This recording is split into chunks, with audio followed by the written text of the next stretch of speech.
Hi everyone, and welcome back to my life skills workshop.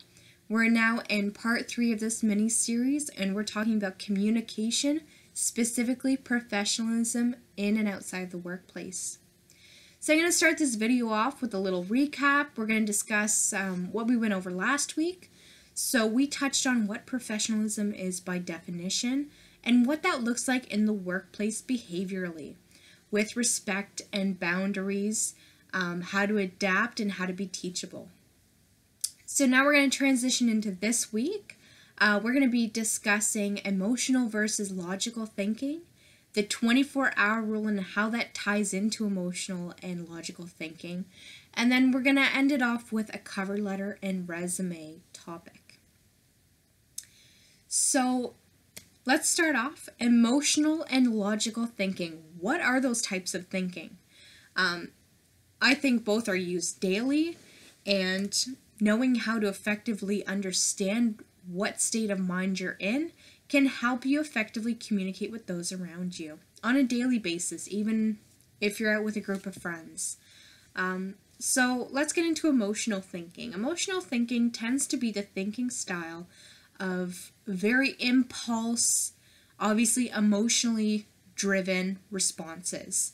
These are the responses where you get into a high conflict situation and your mind is taking whatever they're saying at you and you're blocking it out most of the time, and you're thinking, you know what, I'm right and I am driven to convince this other person that I am right, and you've basically just got a recipe for disaster a lot of times with emotional thinking. The positives of emotional thinking too is the side of it where you're able to have emotional insight. So at times, if it's a very emotionally driven conversation, you might be able to actually step back for a quick second in your emotional mind and say, you know what? This person seems very, very hurt and very upset, and I'm now going to stop this conversation right in its tracks before it gets even worse, and I'm going to let that person know, I understand. I'm going to validate and understand. You're really upset. I'm really upset. This conversation is not going anywhere. Is it okay if we take a breather and we come back and we discuss in a little bit when we're both available? Emotional can be both positive and negative. It's how you essentially tend to use it. Next is logical thinking. And logical thinking is the thinking style where you process everything. You might be able to notice people logically thinking, in a sense, if they're the type of person where they might stay silent throughout when you're explaining. They're not going to quickly respond like this to whatever you're saying. They might take a second, be a little bit quiet.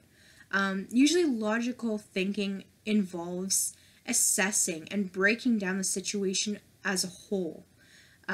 Understanding, you know what? This is the other person's idea. This is my idea. Regardless of whether I'm right or wrong, how am I going to convey my point to them that's going to persuade them to see it from my point of view? Because I understand theirs, but they might not understand mine. Logical thinking involves taking kind of the emotion out of it and just looking at it in straight fact form. This is what is happening, and now this is what needs to happen. So it's great to kind of be able to identify and understand, if things are escalating and I'm maybe in an emotional mind, I need to now turn that off and I need to go into logical mind. And if I'm not able to go into logical mind, then I'm going to have to come back to this conversation later. Which also ties into now our 24-hour rule and what we're going to talk about with that. So the 24-hour rule is basically a day that's given where you don't contact about that specific situation. Now, that doesn't mean that you don't contact the person at all. It means that that specific situation that has caused conflict, you are now taking time to process it before responding to the individual that you are dealing with about that situation, whether that be your employer or your coworker. So during this time of basically trying to gather what your thoughts are and what you're going to say to this person and work through the situation, you want to take some time to regulate. I have this great acronym I've created that is called READ. And that consists of regulating emotion, effectively strategizing, assessing, and deciding. So I'm going to break this down for you guys now. So obviously regulating is basically finding what your mindfulness is and whatever's going to calm you down and give you more of a neutral emotional response, do it. And next is effectively strategize. Think about, how am I going to convey myself to this person? Am I going to be stern with them? Am I going to be respectful but still tell them exactly what I want? Or am I going to be maybe a little bit more validating? Am I going to tell that person, you know, I understand that this is your point of view and I respect that. I was a little bit disappointed by this response. Could we maybe meet at a time, or would you maybe reassess overlooking this proposal that I have for you? It can look like many ways. Whatever your relationship is with that coworker or employer, you understand them best. You know how to respond best to them.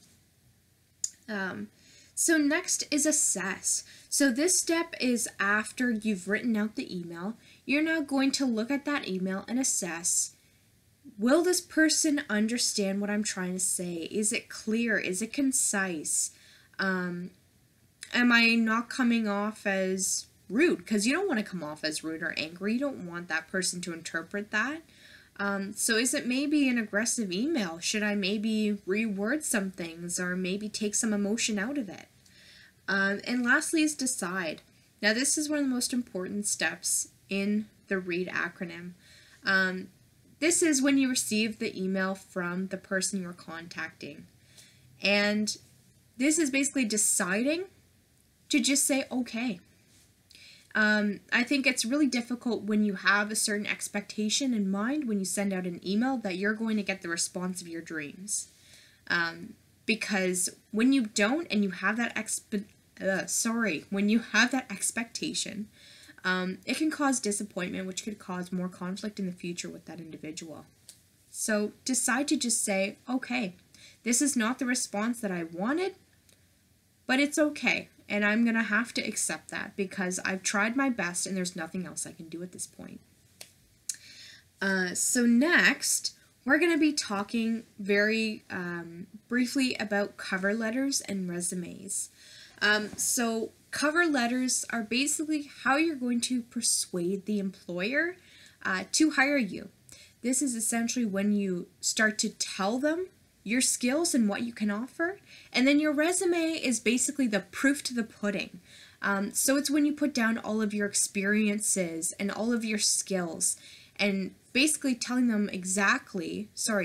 employer, I should be more specific, exactly what you have done in the past and what you have completed and your achievements and what you can bring to the table for their organization or their occupational place.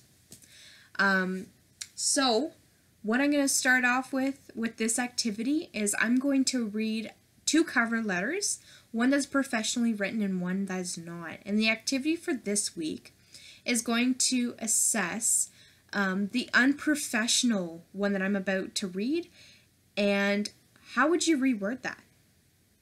How would you have taken the point made, but change it in order to be professional? So let's begin. So this is a well-written one. As a long-term admirer of the impressive work being done in the team at Mayflower Technologies, I'm delighted to submit my application for the entry-level IT technician opening posted in LinkedIn. As a recent graduate from the University of Rochester in computer science, I'm confident that my knowledge of Linux systems, experience in back-end coding, and precise attention to detail would make me an asset to the team at Mayflower. So this was just the beginning of the cover letter. As you can tell, this individual told the employer exactly what skills they have to offer and their education. So they have now set the stage for what they have to offer. Which the cover letter essentially is what the employer is looking for when hiring first. Not every single employer is going to look at resumes first, obviously, because cover letters do come first. So they're going to look at your cover letter, and they're going to decide based on that if they really want to read the next page. So it's important to have a very professional, a very clear and concise cover letter that tells the employer exactly what skills and what you are offering to their workplace. So I'm going to read next the unprofessional one. So, hey, you're probably reading a lot of applications and you're probably not enjoying yourself. I'm writing this cover letter and I'm not enjoying myself either. So let me cut to the chase.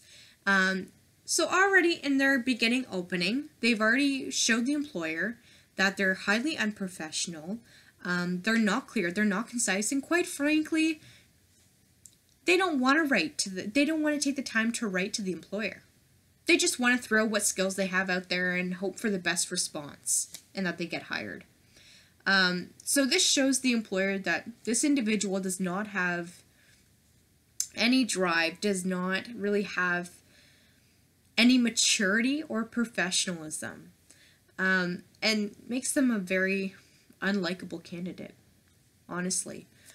So basically, you want to stay away from any slang when writing a cover letter. You want to stay away from making assumptions, and more or less just stick to yourself. Be vain. Talk about yourself like you're the most grandiose person on the face of the planet.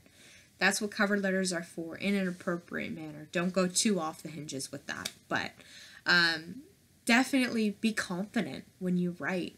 Tell them what skills you have to offer and how you are honestly the best candidate out of the rest of them.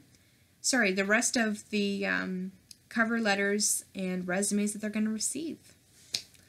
And that is going to be the end of this video. Thank you so much, everyone, for watching and taking the time to go through this video with me. Thank you.